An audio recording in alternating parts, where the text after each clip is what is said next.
Pablo se quedó mirando fijamente al consejo y dijo: Hermanos, hasta hoy yo he actuado delante de Dios con toda buena conciencia. Ante esto, el sumo sacerdote Ananías ordenó a los que estaban cerca de Pablo que lo golpearan en la boca. A usted también lo golpeará Dios, hipócrita. Ahí está sentado para juzgarme según la ley, y usted mismo viola la ley al mandar que me golpeen. Los que estaban junto a Pablo le interpelaron. ¿Cómo te atreves a insultar al sumo sacerdote? Pablo respondió: Hermanos, no me había dado cuenta de que es el sumo sacerdote. De hecho, está escrito: no hables mal del jefe de tu propio pueblo. Pablo, sabiendo que uno de ellos eran saduceos y los demás fariseos, exclamó en el consejo: Mis hermanos, yo soy fariseo, hijo de fariseos.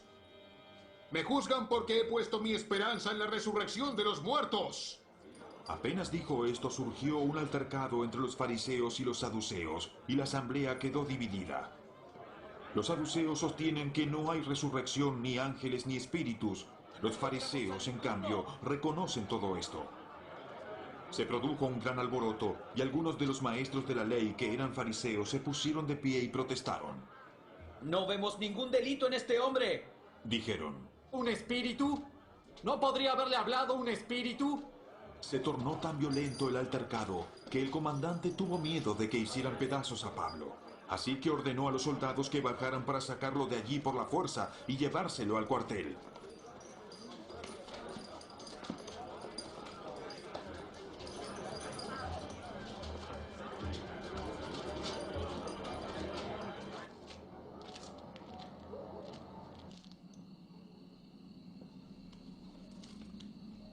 A la noche siguiente, el Señor se apareció a Pablo y le dijo: Ánimo.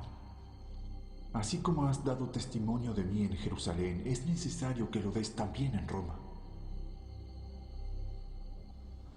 Muy de mañana los judíos tramaron una conspiración y juraron bajo maldición no comer ni beber hasta que lograran matar a Pablo. Más de 40 hombres estaban implicados en esta conspiración. Entonces se presentaron ante los jefes de los sacerdotes y los ancianos y les dijeron: nosotros hemos jurado bajo maldición no comer nada hasta que logremos matar a Pablo. Ahora, con el respaldo del consejo, pídanle al comandante que haga comparecer al reo ante ustedes para saber más sobre su caso, y nosotros estaremos listos para matarlo. Pero, cuando el hijo de la hermana de Pablo se enteró de esta emboscada, entró en el cuartel y avisó a Pablo. Este llamó entonces a uno de los centuriones y le pidió: lleve a este joven al comandante, porque le dirá algo. El centurión lo llevó y le dijo: el preso Pablo me llamó y me pidió que le trajera a este joven porque tiene algo que decirle. El comandante tomó de la mano al joven, lo llevó aparte y le preguntó: ¿tú qué quieres decirme? Los judíos se han puesto de acuerdo para pedirle a usted que lleve a Pablo ante el consejo mañana, con el pretexto de obtener información más precisa acerca de él. No se deje convencer, porque más de 40 de ellos lo esperan emboscados. Han jurado bajo maldición no comer ni beber hasta que hayan logrado matarlo. Ya están listos, solo aguardan a que usted les conceda su petición. El comandante despidió al joven con esta advertencia: no le digas a nadie que me has informado de esto. El comandante llamó a 2 de sus centuriones y les ordenó: alisten un destacamento de 200 soldados de infantería, 60 de caballería y 200 lanceros para que vayan a Cesarea esta noche. Y preparen cabalgaduras para llevar a Pablo sano y salvo al gobernador Félix. Escribió una carta que decía: Claudio Lisias, a su excelencia el gobernador Félix, saludos. Los judíos prendieron a este hombre y estaban a punto de matarlo, pero yo llegué con mis soldados y lo rescaté porque me había enterado de que es ciudadano romano. Yo quería saber de qué lo acusaban, así que lo llevé al consejo judío. Descubrí que lo acusaban de algunas cuestiones de su ley, pero no había contra él cargo alguno que se mereciera la muerte o la cárcel. Cuando me informaron que se tramaba una conspiración contra este hombre, decidí enviarlo a usted enseguida. También le ordené a sus acusadores que expongan delante de usted los cargos que tengan contra él. Así que los soldados, según se les había ordenado, tomaron a Pablo y lo llevaron de noche hasta Antípatris. Al día siguiente dejaron que la caballería siguiera con él, mientras ellos volvían al cuartel.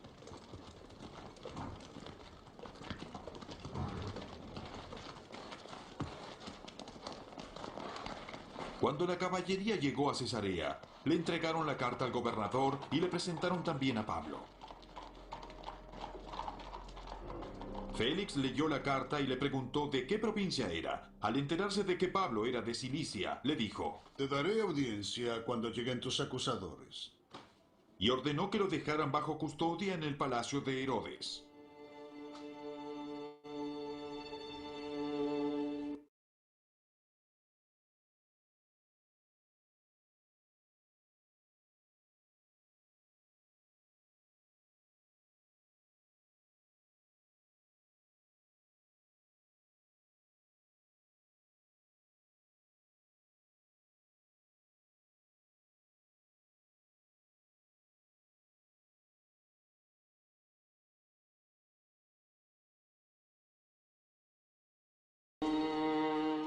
Cinco días después, el sumo sacerdote Ananías bajó a Cesarea con algunos de los ancianos y un abogado llamado Tértulo para presentar ante el gobernador las acusaciones contra Pablo.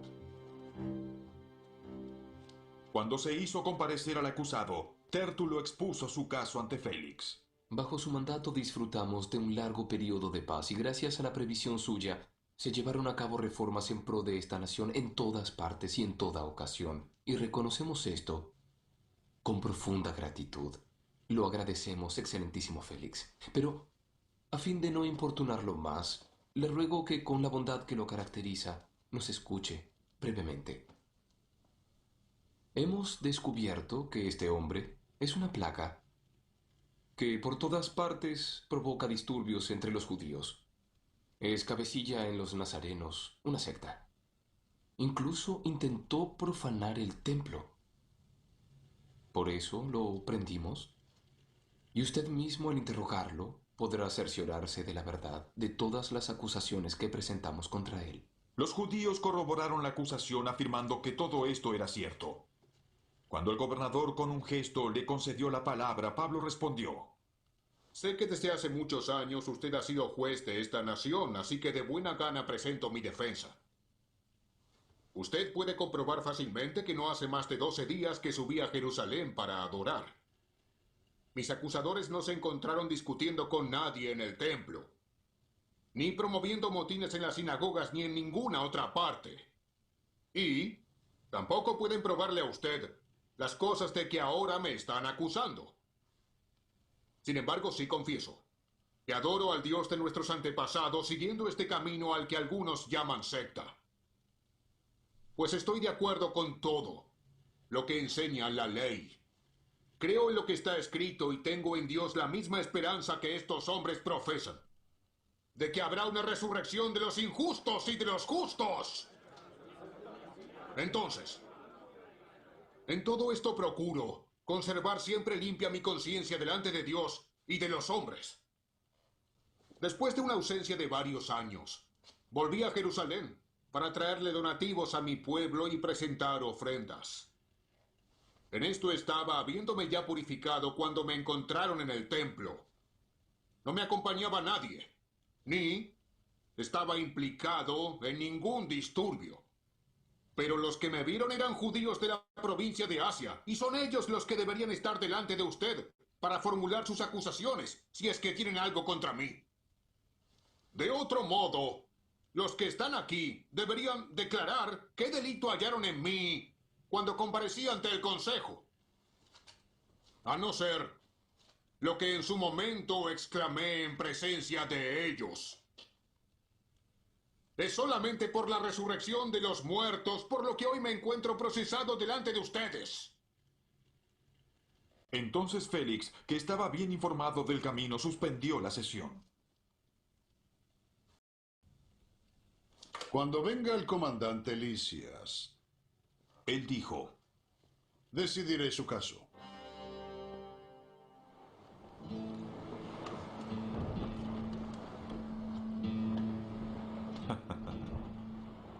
Luego le ordenó al centurión que mantuviera custodiado a Pablo, pero que le diera cierta libertad y permitiera que sus amigos lo atendieran. Algunos días después llegó Félix con su esposa Drusila, que era judía. Mandó llamar a Pablo y lo escuchó hablar acerca de la fe en Cristo Jesús. Al disertar Pablo sobre la justicia, el dominio propio y el juicio venidero, Félix tuvo miedo y le dijo: «Basta por ahora, puedes retirarte. Cuando sea oportuno te mandaré llamar otra vez». Félix también esperaba que Pablo le ofreciera dinero, por eso mandaba llamarlo con frecuencia y él conversaba con él. Luego de 2 años, Félix tuvo como sucesor a Porcio Festo, pero como Félix quería congraciarse con los judíos, dejó preso a Pablo.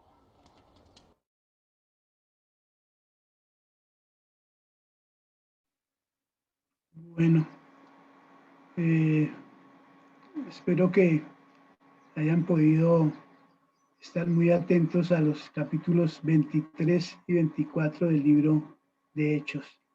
No sé si todos tuvieron tiempo de leerlos durante la semana, pero me pareció importante empezar con la lectura, en este caso audiovisual, de los capítulos 23 y 24, porque como dijo Arnold, es muy importante tener el contexto de la enseñanza que vamos a compartir en la mañana de hoy.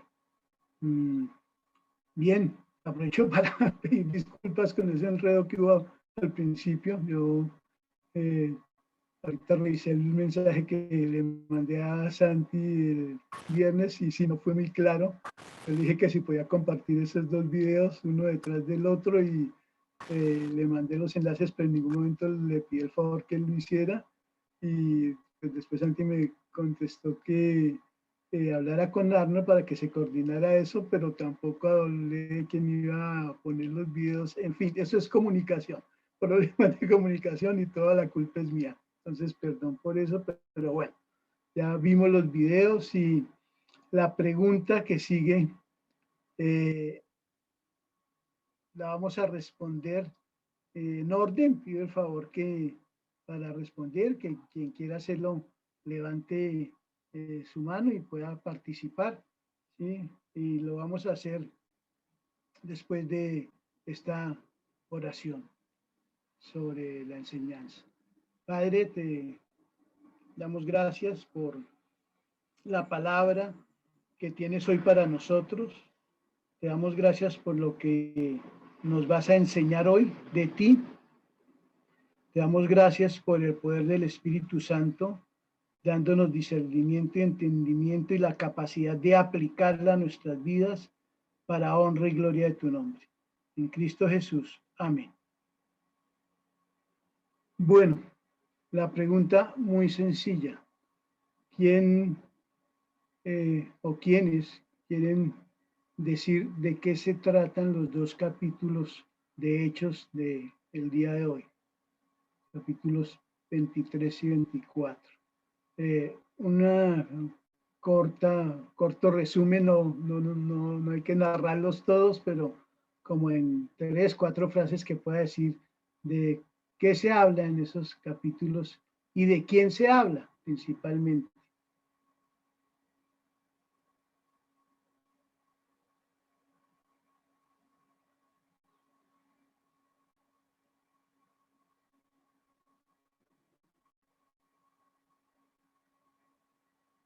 Bien, Pedrito.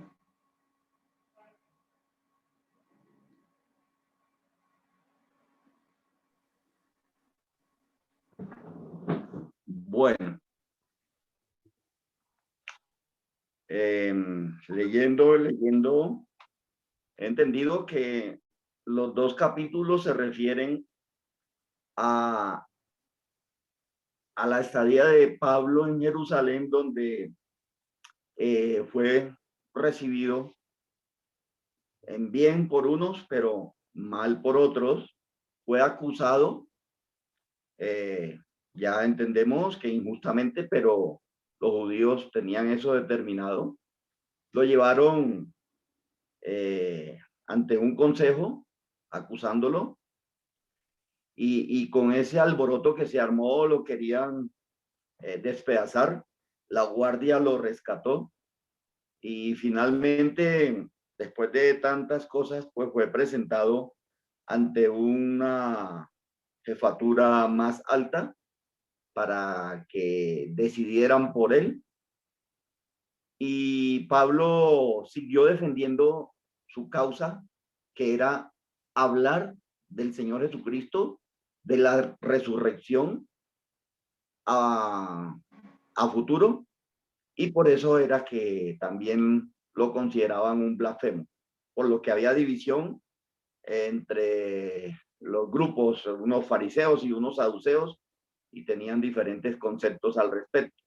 Y finalmente el tal gobernador pues salió de su cargo y dejó otro y lo dejó en la cárcel, donde duró mucho tiempo, y ahí termina el capítulo 24. Pablo en la cárcel. Muy bien, Pedrito, muchas gracias. Eso que acaba de hacer Pedrito se llama un análisis textual, es decir, nos dio un resumen de lo que dicen los dos capítulos, ¿sí? No interpretó, no le puso, como decimos, arandelas, no, ¿sí? No dijo yo pienso, yo creo, no, hizo una narración contextual. Muy bien. La segunda pregunta es sobre qué quiere el Señor que aprendamos en esos dos capítulos. A ver, alguien igual como lo hizo Pedrito, así de una manera corta y concisa, que diga sobre esto.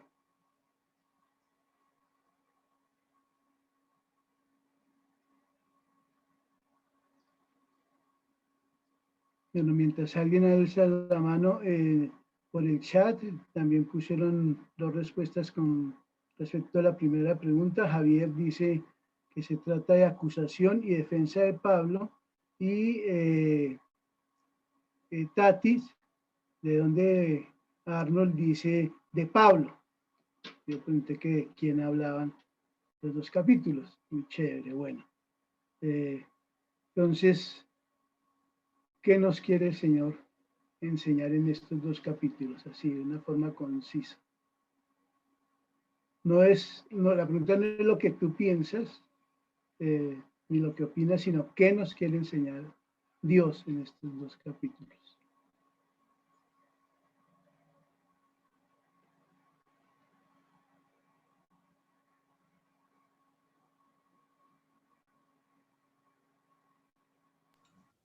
Yo creo que es la obediencia de Pablo en ir a Jerusalén a predicar el Evangelio.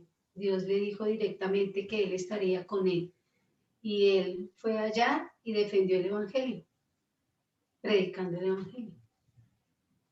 Muy bien, muchas gracias. Lo que acaba de hacer...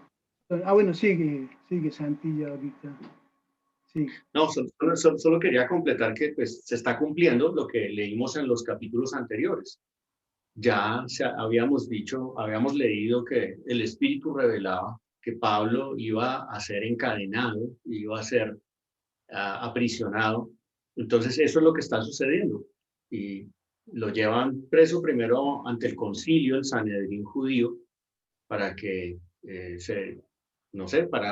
para responder ante acusaciones que ellos le hacen, que son injustificadas, y luego intentan matarlo. Y porque intentan matarlo, entonces se lo llevan a Cesarea para que comparezca delante de Félix, que es el gobernante regional. Muy bien, muchas gracias, Santi y Sonia. ¿Alguien más quiere participar? Como decían en un programa de televisión, ¿alguien más quiere participar en el programa?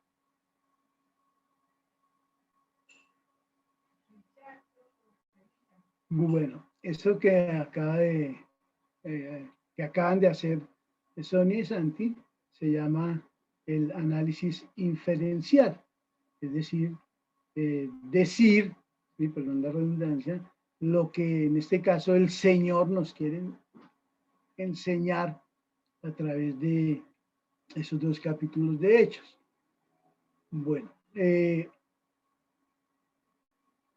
quiero en este tiempo de la enseñanza, a propósito de los capítulos 23 y 24 de Hechos, compartir con ustedes algunas cosas que me parecen relevantes sobre lo que el Señor viene haciendo en nuestras vidas desde que empezamos el estudio de Hechos específicamente, y pues que sea Él por su Espíritu Santo que nos permita tener buen entendimiento de esas enseñanzas y las podamos aplicar en nuestras vidas. Antes agradecer la participación y pues eso tiene una razón, ya ahorita la vamos a entender, o ustedes la van a entender. Entonces voy a compartir primero acá esta presentación que tengo.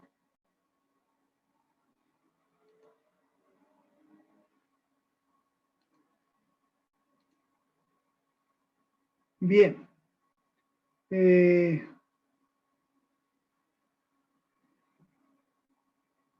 Empiezo a compartir capítulos 23 y 24 de Hechos con esa diapositiva, donde la frase central es: ¡ay, Dios mío! ¿Y ahora qué le digo? Y nos podríamos preguntar, y bueno, ¿y a qué se debe? ¿Sí? Pues lo que pasó antes, ¿sí? De haber visto los dos capítulos completos, haberlos leído en el audiovisual, de las preguntas que hice y ahora esta diapositiva. Bueno, creo que esto nos empieza a poner un poquito en contexto de qué se trata. A partir del capítulo 22, empezamos a encontrar una serie de hechos en los cuales el apóstol Pablo debe defenderse ante diferentes autoridades, personas, dignidades, unos con mucho poder político, otros con mucho poder religioso, pero en fin, en diferentes escenarios. ¿Sí? Entre el capítulo 22 de Hechos y el capítulo 28, el apóstol Pablo tiene que hacer 7 defensas. Entonces, por eso es que la primera diapositiva de la niña diciendo, ¿y ahora qué digo? Porque ustedes se pueden imaginar si eso nos ocurriera a nosotros, si tuviéramos que defender la causa, creo que de pronto lo haríamos una vez, o 2 o 3, los más avesados 4, pero 7 veces. Y entonces uno podría imaginarse, Pablo, ¿qué estaría pensando? ¿Sí? Otra vez explicar lo mismo, otra vez, pero la verdad es que vamos a entender por qué Dios permite esas cosas y qué es lo que Dios nos enseña a través de eso. Entonces, para que lo tengan en cuenta, 7 defensas de Pablo, ¿sí? Desde Hechos 22 hasta Hechos 28. Y empiezo diciéndoles que en esas 7 defensas que el apóstol Pablo hace de la causa, y ustedes dirán, ¿de cuál causa? Y entonces tengo que responderles de la causa de Dios, de la causa de Cristo, de la causa del Evangelio, porque en realidad Él no se está defendiendo a sí mismo. Sí, tuvo que recurrir muchas veces a la justicia y a términos de la justicia, ¿sí? Para que los propósitos de Dios se cumplieran. Y él los tenía muy claros. Y él sabía por qué estaba pasando por eso. Entonces uno podría pensar que cuando Pablo acudió a su ciudadanía romana, es que finalmente estaba escabulléndose de la posibilidad de morir en Jerusalén. Y la realidad es que él no estaba buscando escabullirse de la posibilidad de que fuera asesinado en Jerusalén. Él sabía que el propósito de Dios era que él llegara a Roma. Y entonces él tenía entre las opciones expresar que él por nacimiento era romano. Y eso entonces le iba a dar un trato especial que le iba a permitir seguir en cumplimiento de la misión que el Padre le había entregado, ¿sí? De seguir predicando el Evangelio hasta Roma, ¿sí? Y eso tenía una razón muy poderosa de que Pablo llegara a Roma.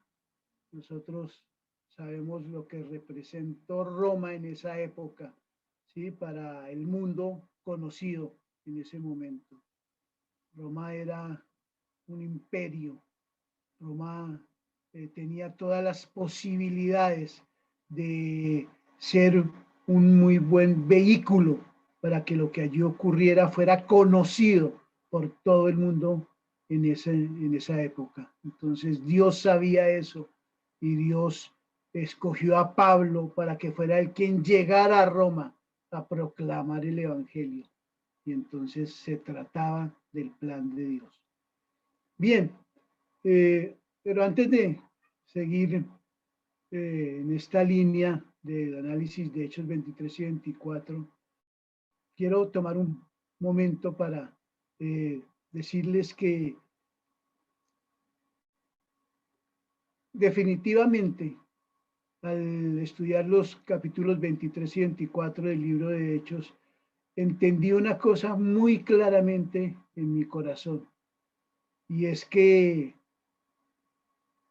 en últimas, si lo queremos ver en esos términos, todo, absolutamente todo, se trata del Padre, del Hijo y del Espíritu Santo.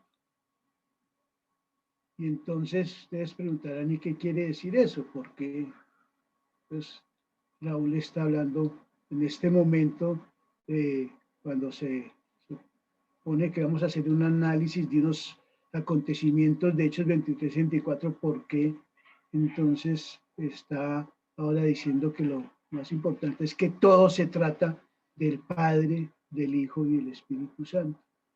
Porque a mí me pasó lo mismo que creo que le ha pasado a todas las mujeres que tan juiciosamente están estudiando el libro de Esther, y no solamente ahora, sino en anteriores ocasiones, y entonces se encuentran con la sorpresa de que en el libro de Esther no se nombra la palabra Dios, no está escrita por lo menos, ¿sí? Ni una sola vez. Y entonces uno dice, pero ¿cómo así? Entonces, ¿de qué se trata?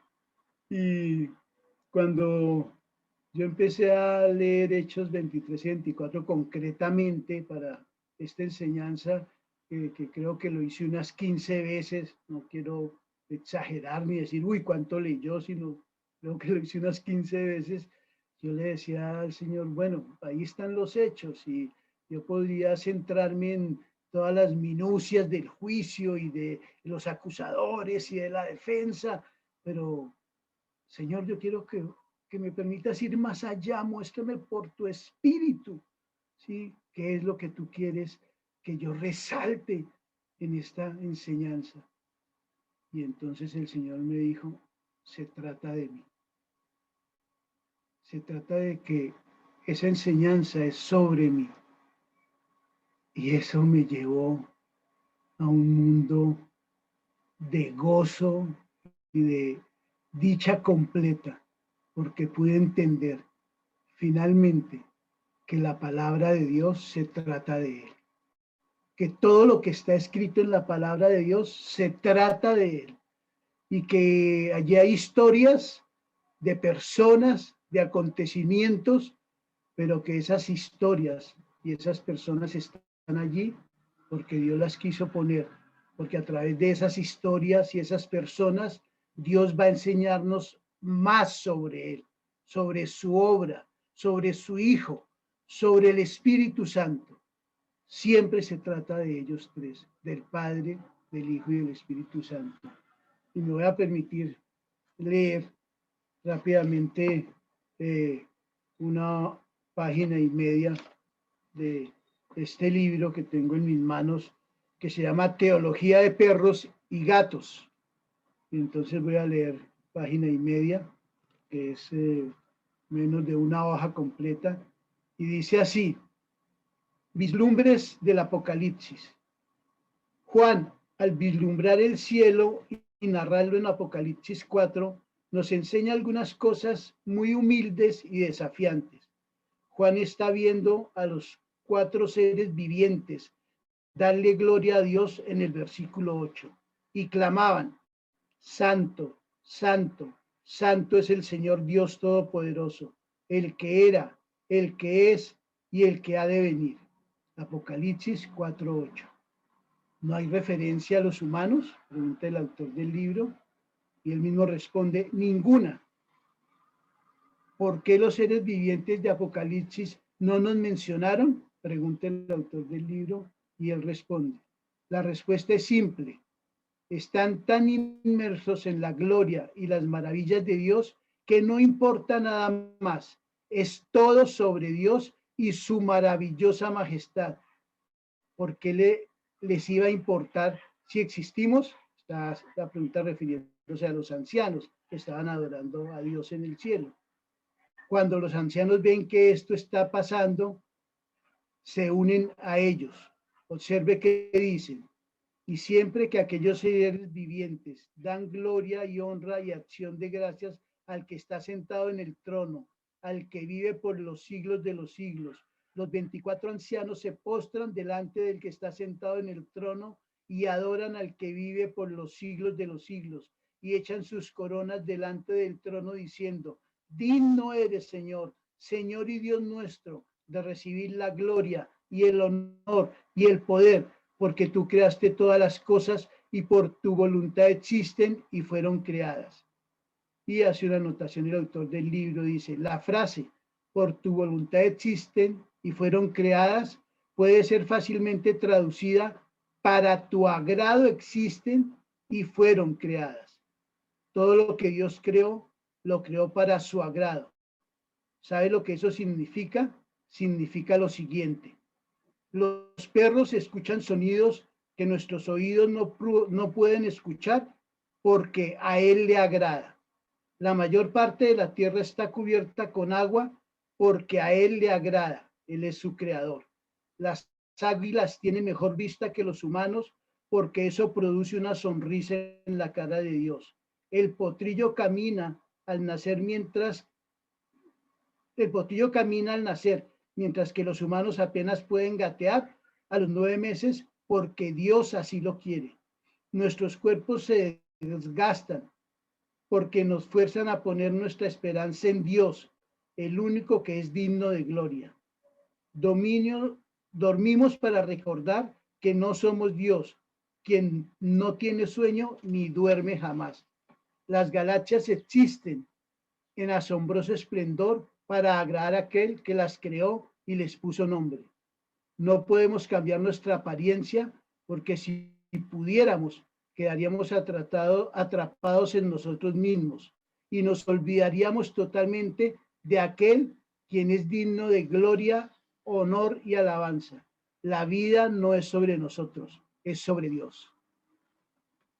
Y pensando en eso, entendí que el libro de Hechos, del cual uno se hace preguntas cuando empieza a estudiarlo, de quién lo escribió y para quién fue escrito y de qué se trata, y generalmente las conclusiones a las que uno llega es que se trata de mostrar la vida de los primeros creyentes, de los apóstoles, de los hechos de Pablo, de Pedro, de Bernabé, de Felipe, de Santiago, de Lucas, bueno, etcétera.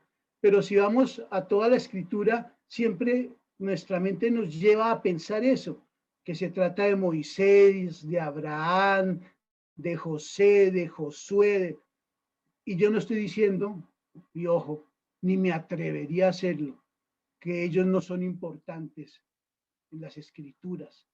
Si Dios los puso ahí, es porque son muy importantes. Y si están en el capítulo 11 de Hebreos, es porque son muy importantes.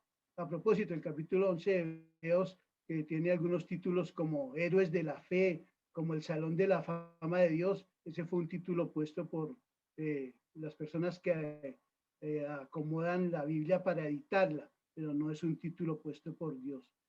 Y aclaro eso porque todos estos hombres y mujeres y todos estos acontecimientos históricos que están en la Biblia, todos absolutamente se tratan de Dios. Pero Dios quiso resaltar a hombres y mujeres de fe. Y creo que esta es la primera enseñanza en Hechos 23, 24. ¿Sí? Dios nos muestra toda la defensa que Pablo hace, ¿sí? Para mostrarnos que no se trataba de Pablo, sino se trataba del cumplimiento del propósito de Dios.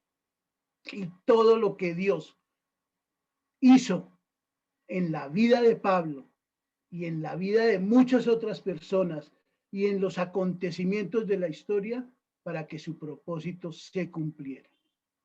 Y entonces, por eso en esta diapositiva, en la parte del encabezamiento está que se trata de los atributos de Dios. Y eso me llevó a pensar que cada vez que lea la Escritura, lo que debo preguntarme primero es, Dios, ¿qué me quieres enseñar de ti?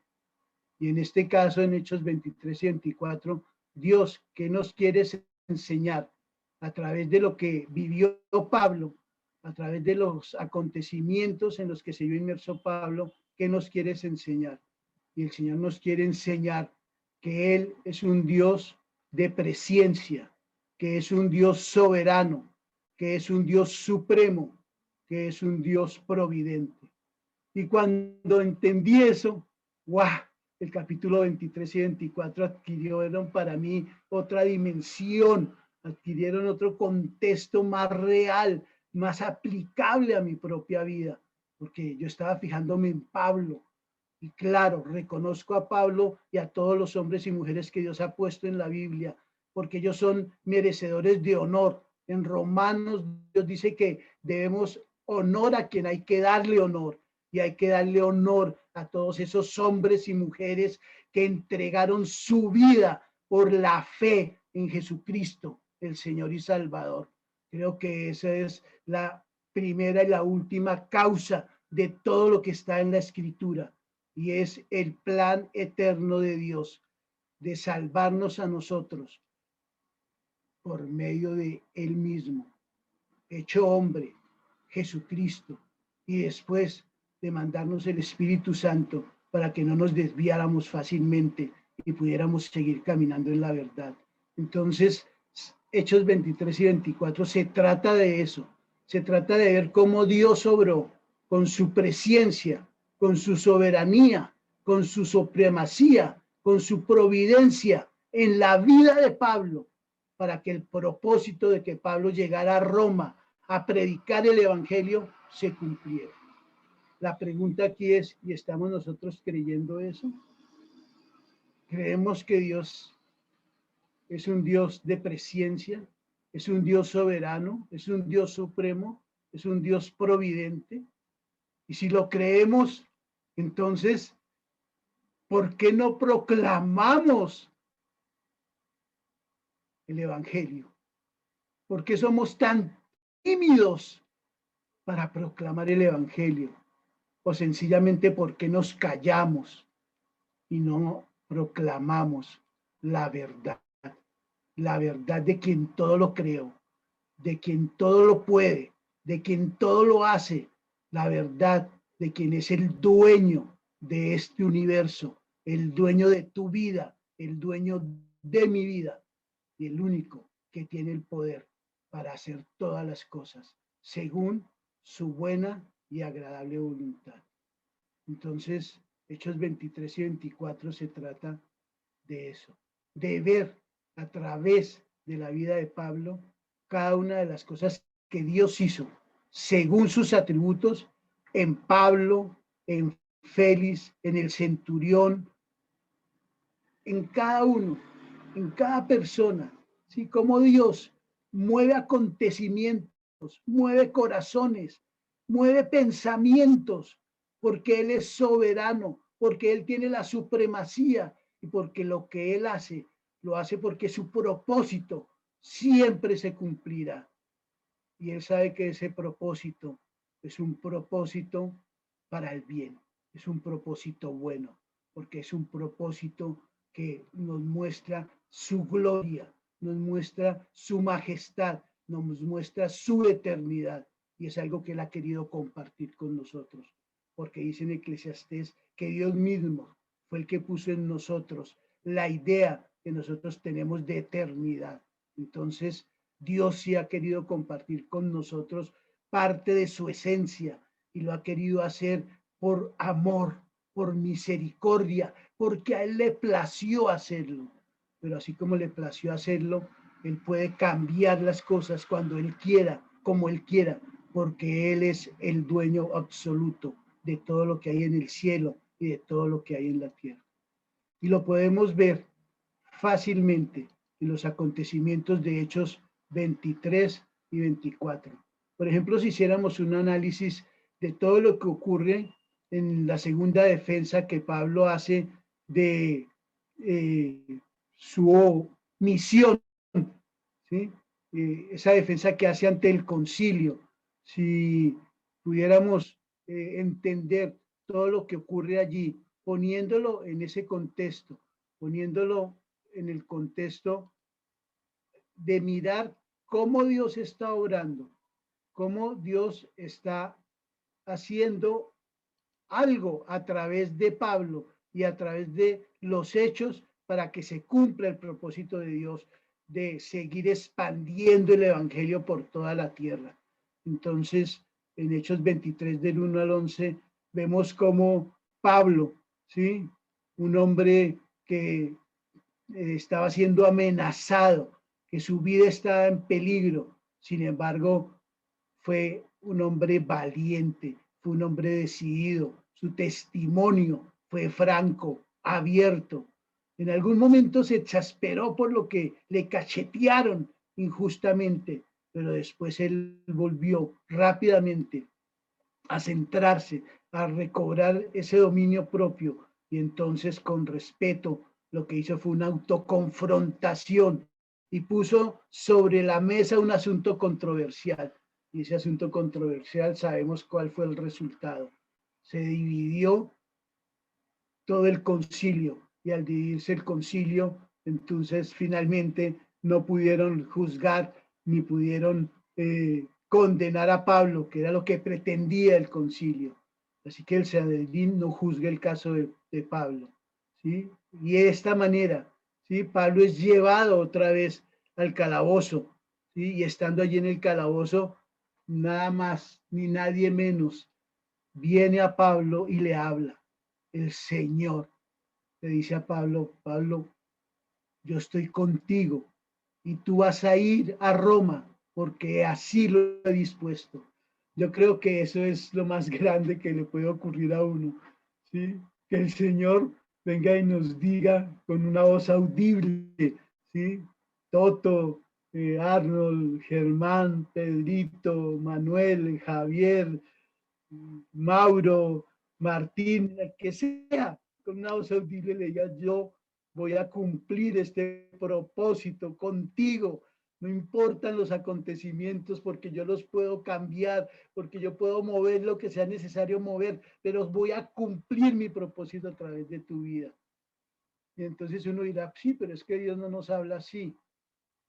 Ese es un engaño, y es un engaño de Satanás cuando vienen a nuestra mente pensamientos como es que Dios no nos habla así, como es que yo no escucho la voz de Dios. Claro que sí, porque es que Dios primero nos habla a través de su creación, a través de lo que Él hizo, nos habla a través del cielo, de las estrellas, del agua, de las nubes, de las plantas, de los animales, de las flores.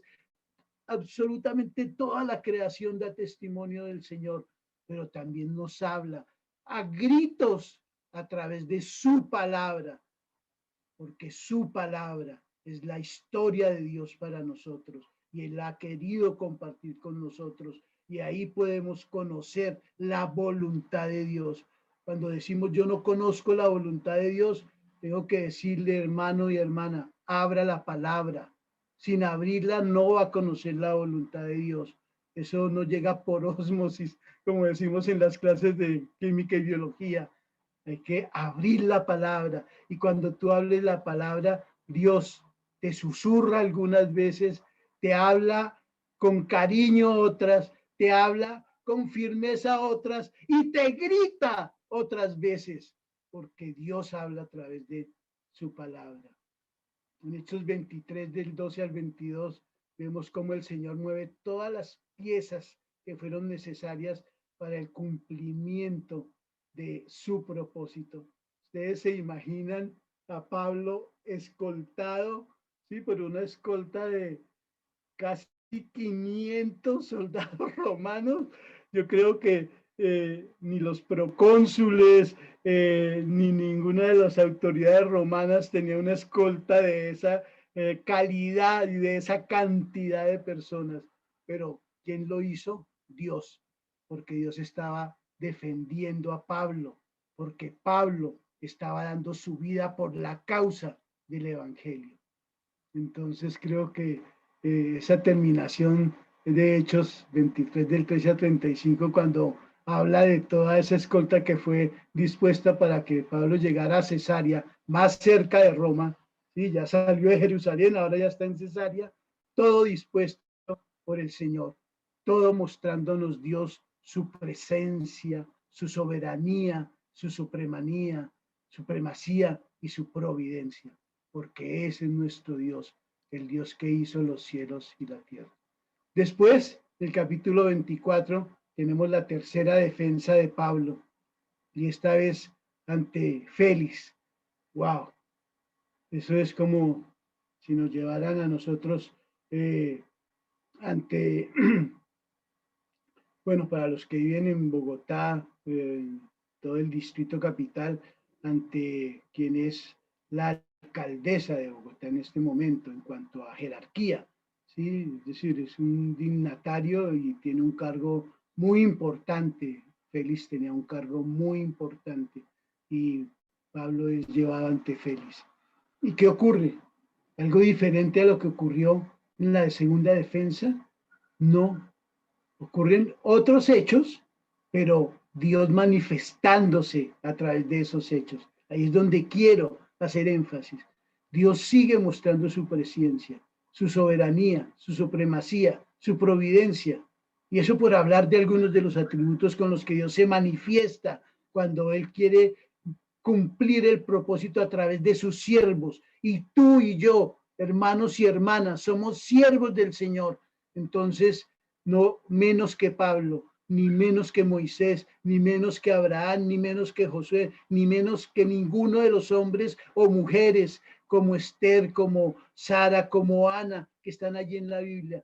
Ninguno, menos que ellos. Tenemos a nuestro Dios respaldándonos, tenemos a nuestro Dios llevándonos, tenemos a nuestro Dios sustentándonos, tenemos a nuestro Dios guardándonos, tenemos a nuestro Dios dirigiéndonos, dándonos sabiduría, dándonos entendimiento, dándonos gracia para que a través de quien Él ha escogido se cumpla su propósito divino, su propósito eterno, como dice en Primera de Pedro 2:9.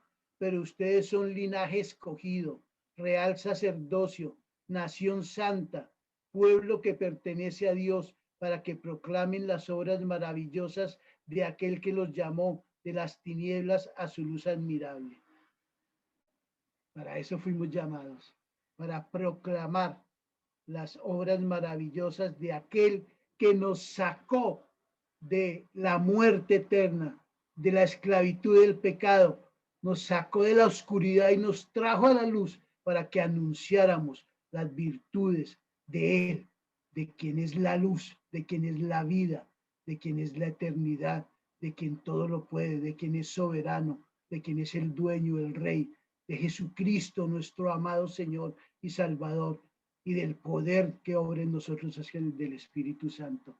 Entonces, si queremos más, como dice el dicho, qué pena que nos piquen caña, pero si no entendemos que la palabra de Dios se trata de Él, pero que Dios nos quiso meter en su historia y ese privilegio lo hace llamándonos, pero no nos llama como a cualquiera.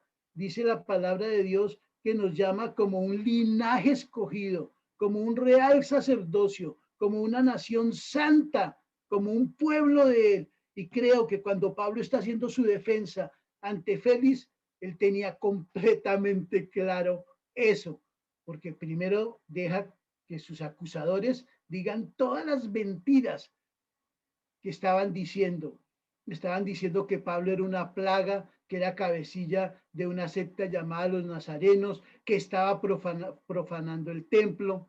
Sin embargo, Pablo, en el poder del Espíritu Santo y guiado por nuestro Padre Celestial, con imparcialidad, creyendo en la imparcialidad de Félix, él lo que hace es narrar las cosas como sucedieron y le dice a Félix cómo fue su arresto, ¿sí? Injustamente arrestado, y le dice que los que debían estar acusándolo no están ahí, que quienes están ahí, que no lo acusan, ¿por qué se callan? ¿Sí? Y hace una defensa sobre sus convicciones, sobre la esperanza eterna, sobre el Evangelio, que es el Señor Jesucristo, su Señor. Y toma como un elemento muy importante su limpia conciencia. Y Pablo sabía que tenía una limpia conciencia porque él había entregado su vida a quien perdona todos los pecados, había entregado su vida a quien cambia la vida de una vida maltrecha, malgastada y dañada por una vida nueva, por una vida poderosa, por una vida eterna. Y también porque Pablo habla de su servicio, primero al pueblo judío, en segundo lugar a los gentiles y en tercer lugar a todas las personas, su servicio por amor, ¿sí? No solamente llevándole comida a los hambrientos, sanando a los enfermos, sino llevando el evangelio de esperanza, el evangelio de salvación. Sin embargo, pues Hechos 24, versículos 22 al 27, termina mostrando cómo Félix, que lo escuchó no solamente una vez, sino muchas veces durante este capítulo 24, vemos que Félix lo llamó muchas veces, y no lo escucha una sola vez, sino muchas veces, y algunas veces en privado con su esposa Drusila, ¿sí? Porque él quería saber más, Dios había inquietado el corazón de Félix, pero finalmente Félix era, entre comillas, un buen humano y un buen politiquero.